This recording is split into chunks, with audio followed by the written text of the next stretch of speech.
যত টাইটেল, যত উপাধি, যত পুরস্কার, কম না। শান্তিতে নোবেল পুরস্কার বিজয়ী সবচেয়ে বড় চোর।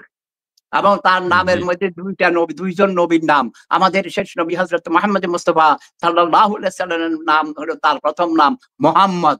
তারপরে ইউনুস নবীর নামে ইউনুস, মোহাম্মদ ইউনুস। অথচ আচ্ছা। এখন পোলাপানরা আমারে কইতেছে, "স্যার, সেবুদা আমাদের লেখাপড়া করার কথা আর বলবেন না। আমাদেরকে আদর্শ কৃষক বানান, আমাদেরকে ভালো ট্রেডার বানান, আমাদেরকে হুম। একজন ওই ওয়েল্ডিং মেশিন চালানো এরকম ইলেকট্রিশিয়ান বানান। আমরা জি। চাকরি পাবো, চাকরি করে খামু। আমরা যদি বেশি শিক্ষিত হই, ডক্টরেট করি, তাইলে আমরা জি। চুরি করবো। ডক্টর ইউনুসের মতো বড় চোর হব।" আমি বলি যে, "উনি চোর এটা তোমাদের কে বলেছে?" কয়, "কেন হ্যাঁ, আপনি হ্যাঁ, দেখেন হ্যাঁ। না? হ্যাঁ। দাদা তোমার সাহায্য চাই। একটু আমাকে বলো। আসলে আমি টায়ার্ড।" উনি যে চুরি বাহ! বাহ! করেছেন ক্ষমতায় আইসা, জি, জি। গ্রামীণ ব্যাংকের কি করেছে আমি তো সব কথা বুঝি না। তাছাড়া জি। বাংলাদেশে থাকি না ৩৫